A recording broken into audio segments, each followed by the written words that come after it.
Assalamualaikum warahmatullahi wabarakatuh. Perkenalkan, nama saya Windy Menda. Saya di sini akan menjawab tugas tengah semester kewarganegaraan. Yang pertama, jelaskan hakikat kewarganegaraan. Hakikat pendidikan adalah suatu metode pendidikan yang diperoleh dari nilai-nilai Pancasila sebagai kepribadian nasional, dalam rangka untuk meningkatkan dan melestarikan keleluruhan moral dan perilaku masyarakat yang terkait dalam budaya bangsa zaman dahulu.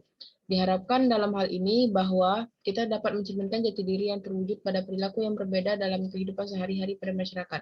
Hakikat pendidikan kewarganegaraan sebagai mata pelajaran yang mempunyai tujuan penting dalam pembentukan jati diri setiap individu. Jelaskan dan beri soal nomor 2 yaitu Jelaskan dan berikan contoh pentingnya pendidikan Pancasila dan kewarganegaraan bagi mahasiswa. Pendidikan Pancasila dan kewarganegaraan adalah sebuah subjek pembelajaran atau proses pengembangan melalui pembinaan karakter warga negara untuk membentuk kepribadian bangsa yang sadar akan peran kedudukan serta moralitas Pancasila yang berjiwa berkebangsaan dan cinta tanah air. Pendidikan Pancasila dan kewarganegaraan mempunyai peran strategis dalam mempersiapkan generasi bangsa masa depan yang cerdas, religius, bertanggung jawab, berkeadaban, berkemanusiaan, cinta tanah air, dan lain sebagainya.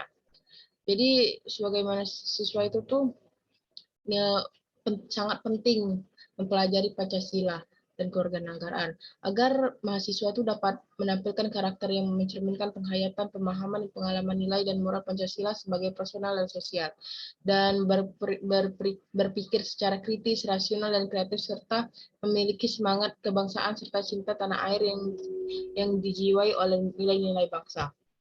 Jelaskan tentang identitas nasional dan bagaimana sikap Ananda dalam membawa identitas nasional Indonesia jika saat ini Anda berada di negara lain. Identitas nasional yaitu sebagai ideologi negara, pandangan hidup bangsa, dan juga kepribadian bangsa sehingga mencapai kedudukan tertinggi dalam tatanan berbangsa dan bernegara dan termasuk tatanan hukum yang berlaku di negara Indonesia. Secara garis besar, identitas nasional adalah sesuatu yang dibentuk dan disepakati dengan dimusyawarakan secara mufakat yang nantinya dapat membedakan negara satu dengan negara lain. Nah, jadi kalau misalnya saya di negara lain, saya akan membawa masakan Indonesia ke negara lain agar Indonesia itu terkenalkan. Di Indonesia itu beragam macam makanan. Dan saya akan membawa nama Indonesia itu dengan makanan Indonesia yang kan ciri khas makanan Indonesia itu banyak rempah-rempahnya. Jadi saya akan membawa makanan Indonesia ke negara lain. Yang soal keempat, jelaskan sejarah rumusan Pancasila. Sejarah rumusan Pancasila itu banyak ya, panjang ya. Sejarah Pancasila itu pertama tuh dalam sidang BPUPKI yang dibahas adalah dasar negara Indonesia. Kemudian sidang kedua yang dilaksanakan pada tanggal 10 sampai 17 Juli 1945 membahas tentang rancangan Undang-Undang Dasar. Dan perumusan Pancasila sebagai dasar negara. Pada sidang pertama BPUPKI, Sopomo, Muhammad Yamin, dan Soekarno menyampaikan beberapa usulan tentang falsafah atau dasar negara Indonesia. Penyampaian ini didasarkan pada arahan Ketua BPUPKI Rajiman Widioningrat pada pidato pembukaan sidang. Rajiman mengatakan bahwa untuk mendirikan negara yang merdeka, maka dibutuhkan suatu dasar negara.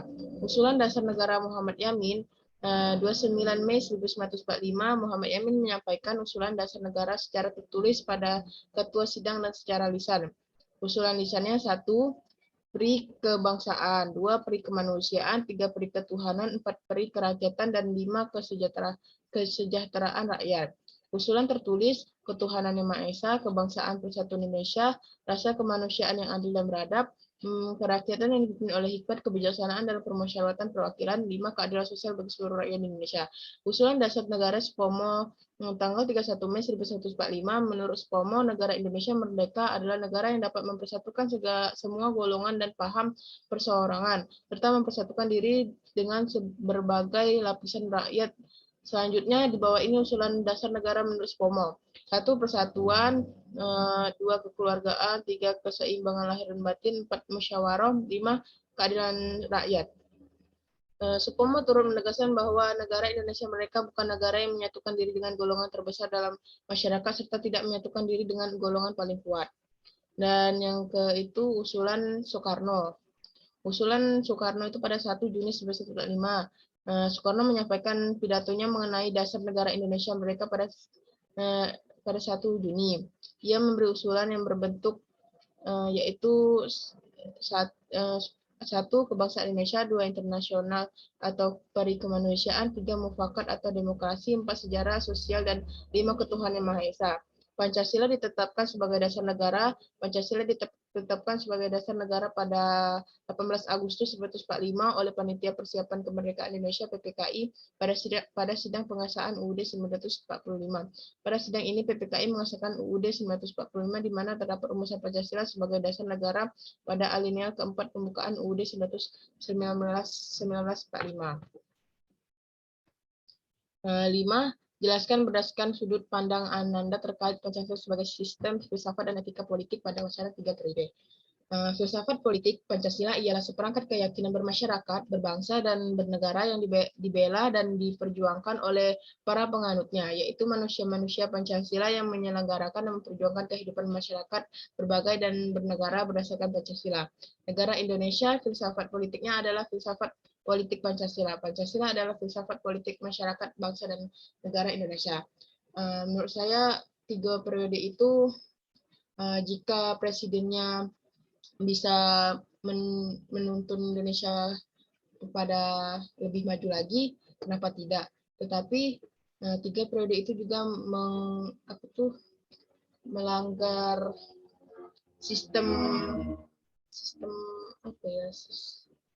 Itu melanggar sistem etika pembatasan kekuasaan juga. Tapi kalau misalnya seandainya presiden ini bisa 3 periode dan bisa menjadikan Indonesia lebih baik lagi, kenapa tidak? Jelaskan beserta contoh tentang Pancasila bersifat ideologi terbuka, terutama dengan perkembangan digitalisasi saat ini. Pancasila sebagai ideologi nasional mengandung makna sebagai cita-cita negara.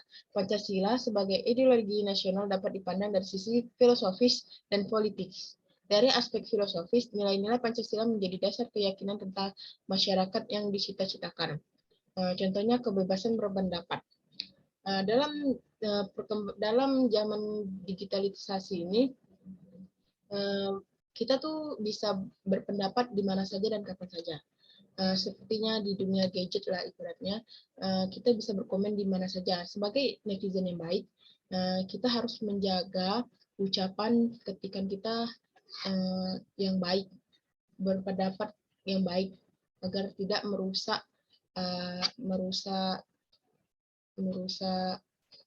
moral tentang Pancasila. Jelaskan dan berikan contoh tentang berbangsa dan bernegara. Contohnya tuh kita tuh kan di Indonesia berbagai macam keanekaragaman suku, agama, dan ras.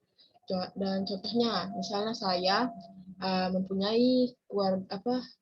mempunyai tetangga Kristen, dan kami itu harus saling menghormati. Dan itu adalah salah satu bentuk contoh tentang berbangsa dan bernegara. Kita tuh harus saling menghargai, menghormati, walaupun kita berbeda-beda. Dan masih banyak lagi sih contoh tentang berbangsa dan bernegara itu. Contohnya kita mengikuti peraturan, membayar pajak, dan banyak lagi. Dan seperti itu. Terima kasih. Itu saja jawaban dari saya. Wassalamualaikum warahmatullahi wabarakatuh.